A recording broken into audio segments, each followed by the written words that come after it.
अब मैं अभय दुबे जी, आप लोग स्टैंड क्लियर क्यों नहीं कर देते? मतलब अगर आप ये स्टैंड क्लियर कर देंगे तो मुझे लग रहा है एक बहुत बड़ा झगड़ा खत्म हो जाएगा यहाँ पर, क्योंकि ऐतराज इसी को लेकर है।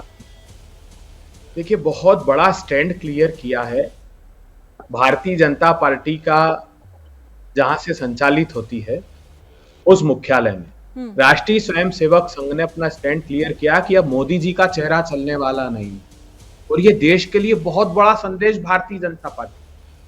कर्नाटक में उनका दुखड़ा मुखड़ा नहीं चला, पूरे देश ने देख लिया। अब संकट भारतीय जनता पार्टी के पास है। 12 लाख करोड़ रुपए की नेटवर्क कमा दी एक धरना सेठ को, कल्पना तो कीजिए। और किसान बेचारा, सवाल तो सुन लेते मेरा।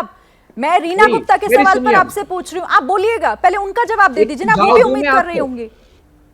शिरीन जी, एक सुझाव है, मानिएगा मत भले ही, आप एबीपी न्यूज को अखिल भारतीय जनता पार्टी का नाम देते। मुझे पता था आप ऐसा कुछ जरूर कहेंगे, लेकिन आप मुझे सुझाव देने के बजाय आप पहले अपने सहयोगियों का सुझाव सुनिए सर। मुझे सुझाव बाद में दीजिएगा सर। मेरे को सुझाव देने से बेहतर है कि आपके सहयोगी जो आपको कह रहे हैं ना, आप उनको सुन लीजिए। रीना जी यहाँ कह रही है कि स्टैंड क्लियर कीजिए। मेरा यही सवाल है आपसे कि अपना स्टैंड क्यों नहीं क्लियर कर देती है कांग्रेस? देखिए, 14 पार्टियों का स्टैंड साफ है, मीटिंग में कोई तकलीफ नहीं है। जिनका 33% एक तरफ वोट शेयर सिर्फ भारतीय जनता पार्टी का है, दूसरी तरफ 70% वाले लोग। तो एक परिवार में जब लोग बैठते हैं आपस में तो मतांतर होता ही होता है, इसमें संदेह नहीं। जहां तानाशाही होती है ना, वहां छोड़कर भागते हैं। जैसे टीडीपी चली गई, जेडीयू चली गई, अकाली दल चला गया, शिवसेना, जो लंबे समय से थे, ये अहंकार को प्रतिबिंबित करता है। और मेरे मित्र जेटली साहब की पारिवारिक पृष्ठभूमि में कोई नेता नहीं होगा, इसलिए कोई स्कोप नहीं है। अगर ये अरुण जेटली साहब के भी रिलेटिव होते तो कहीं ना कहीं बड़े पद पर इतने योग्य होने के बाद हो जाते, जैसे गोयल साहब हुए, पीयूष गोयल जी, धर्मेंद्र प्रधान जी जिनके पिताजी हैं, इनके जो अनुराग ठाकुर है वो है, सिंधिया परिवार है, बड़ी खानदानी पार्टी है साहब। 37 टिकट दिए थे कर्नाटक में। सवाल मेरा आपके सहयोगी से जुड़ा था। पहले आपने मेरी चिंता कर ली, मेरे चैनल की चिंता कर ली, अब आप अरुण जेटली जी की चिंता कर रहे हैं। आपको अपने अलायंस की चिंता क्यों नहीं हो रही है सर? अभय दुबे जी, नहीं अभय दुबे जी, आप सवाल का जवाब नहीं दे रहे हैं। रीना जी का सवाल का जवाब आप दे दीजिए ना, फिर उसके बाद मेरी भी चिंता कर लीजिएगा, जेटली जी की भी चिंता कर लीजिएगा। अपना स्टैंड क्लियर कीजिए सर। हमारा स्टैंड साफ है 15 दलों का, कि मोदी जी ने जिस प्रकार संसाधनों की लूट इस सत्ता की सरपरस्ती में कराई है, अपने नीरव भाई, अपने मेहुल भाई, संजय सराबंधु, ऋषि अग्रवाल, वो सारे सीटों के पीछे होंगे। फिर कोई सरकार सुप्रीम कोर्ट नहीं जाएगी चुपचाप लिफाफा देके कि अडानी जी की जांच हम अपनी समिति से कराना चाहते साहब, ऐसा नहीं होगा। कोई संस्थाओं पर दमन चक्र नहीं चलाया जाएगा जिस प्रकार मोदी सरकार चला रही है। कोई हेमंत विश्वा शर्मा के खिलाफ बुकलेट छापकर ये नहीं कहेगा हमारी पार्टी में आ जाओ और पाप धो लो। कोई ये नहीं कहेगा भाग मुकुल भाग सीबीआई आ रही है, फिर कहेगा हमारी वॉशिंग मशीन में आ जाओ और सारे पाप धो लो। फिर वो शिंदे सेना के जितने लोग जिसके कारण महाराष्ट्र की सरकार उखड़ी है, कोई नहीं कहेगा भावना गवली को भी, भावना गवली आ जाओ इधर, आपको जो समन ईडी का जारी हुआ है वो हम समाप्त करा देंगे। ये सारी परंपराएं समाप्त हो जाएगी। आंतरिक मतभेद टेबल पर बैठकर, ठीक है, चलिए इस पर राजीव जेटली जी जवाब देना चाह रहे हैं, फिर मैं मृत्युंजय तिवारी जी के पास जाती हूँ। राजीव जी 10 सेकंड।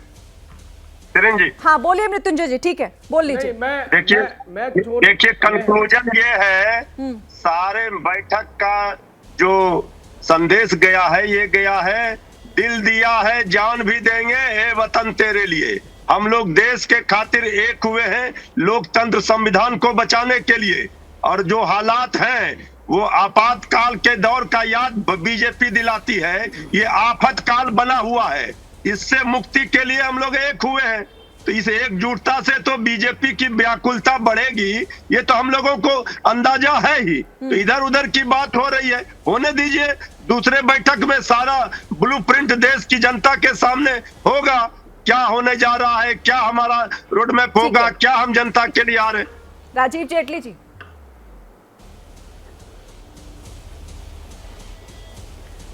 शिरीन, मैं एक बात सोच रहा था, अभी दुबे साहब की बात सुन रहा था मैं।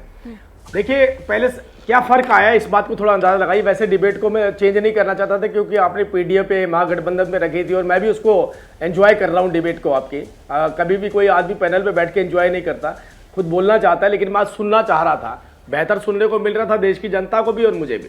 अब यहाँ पर जो बात आ रही थी, लगभग 1.25 लाख करोड़ रुपया सरकारी योजनाओं को, जो कार्यकर्ता पालन बजट जो ये बनाया करते थे, जिसको राजीव गांधी जी ने भी कोट किया, उसको अगर किसी ने खत्म किया तो किसने किया?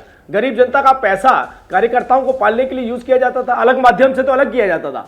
जो सरकारी योजनाओं में छेद होते थे, वो छेद किसने बंद करी? देश के प्रधानमंत्री जी ने बंद करे। लेकिन मुद्दा यहां पर क्योंकि आपका फिर से गठबंधन के ऊपर डिबेट है, और गठबंधन की डिबेट को हर राजनीतिक पार्टी का नेता यहां देखिएगा, आपको देख लिए लगभग 28 मिनट हो चुके हैं, लगभग 28 मिनट हो चुके हैं। 28 मिनट के अंदर कोई गठबंधन पे चर्चा करने के लिए तैयार नहीं है। मृत्युंजय तो मुझे लगता है इनकी डायरेक्शन ही चेंज हो गई है। ये तो शिमला जा रहा था, कसौली की तरफ मुड़ गए, क्योंकि इन्हें मालूम है कोई भी राजनीतिक पार्टी राज्य लेवल के ऊपर एक समन्वय नहीं बना सकती है। बताइए, अजय रंजन चौधरी गाली निकाल रहे हैं कि नहीं निकाल रहे ममता बनर्जी को? अरविंद केजरीवाल गाली निकाल रहे हैं कि नहीं निकाल रहे कांग्रेस को? आप बताइए ना, कम्युनिस्ट गाली निकालते हैं कि नहीं निकालते हैं? लेकिन राजीव जी, वो तो कह रहे हैं आप कितनी भी इधर उधर की बातें कर लीजिए, और रही हैसियत की बात, सबका जो नारा एक है ना, वो यही है, सबसे ज्यादा लोकसभा की बीजेपी सीटें मुक्त आती है, भारत बनाना है, उनका यही नारा है। आप कितनी भी इधर उधर की बातें कर लीजिए। संकल्प लिया गया है। बेरोजगारी मुक्त भारत, बेरोजगारी मुक्त भारत, बीजेपी युक्त या बीजेपी मुक्त, ये तो देश की जनता ने बनाना है। बीजेपी युक्त तो देश की जनता ने बनाना है, और देश की जनता ने इस देश की सबसे ज्यादा लोकसभा वाली राज्य की पार्टी को 5 सीटों से 3 सीटों पर आकर खड़ा कर दिया है। ये प्रदेश और देश की जनता ने काम किया। 5 लोकसभा सीटें थी, 3 रह गई हैं, 3 तो ये देश की जनता ने करा है, ये किसी एजेंसी ने नहीं करा, ये किसी राजनीतिक पार्टी ने नहीं करा, ये देश की जनता ने आपको जवाब दिया है। इसीलिए मैं आपको बोल रहा था कि सबसे पहले ये बीजेपी वाले, अरे आप क्यों बीच में बोल रहे हैं इतना जोर जोर से?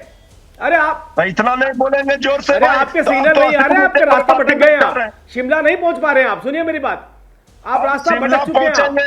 हाँ, वो रास्ता अलग था, आप अलग रास्ते पे चले गए हैं।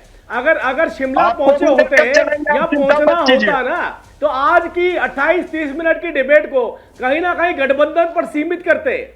लेकिन जब से डिबेट शुरू हुई है, किस तरीके से एक दूसरे के ऊपर लालछन लगाए जा रहे हैं, वो तो देश की जनता देख ही रही है। लेकिन मैं आपके परिवारों को शुभकामनाएं, आपके परिवारों को शुभकामनाएं। कोई सुन नहीं पाएगा, ठीक है? परिवार तो 140 करोड़ देश का, देखिए मैं तो बोलता नहीं कभी, ठीक है। जैसे ही घड़ी का काटा दोपहर 2:30 पे आए, बबीता जी का दिल सास बहू साजिश के लिए मचल जाए। और ये है इनकी बहू, पूरे दिन ऑफिस की टेंशन हो जाए गॉन जब ये करें अपना फेवरेट शो फ्री टाइम पे ऑन। इनकी तरह आप भी देखिए अपना फेवरेट शो अपने टाइम पर, और डाउनलोड कीजिए ABP लाइव ऐप अपने स्मार्ट टीवी पर।